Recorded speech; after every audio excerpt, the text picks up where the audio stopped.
Hi there, in this video I will show you how to transfer Google Photos to your laptop.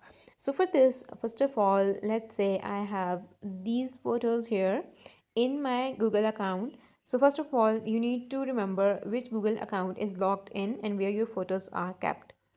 Then you need to log in the same account in your laptop, and from there, let me share my laptop screen first. So let's say we sign in with the same Google account here. Then you need to click on these icon here which is called Google Apps and scroll down. So there we have Photos option. Click on Photos here. So now the photos will open and there you will find all the photos which is available in your Google account.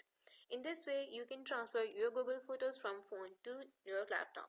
If you found this video helpful, make sure to like the video and subscribe our channel. See you guys in the next one. Bye.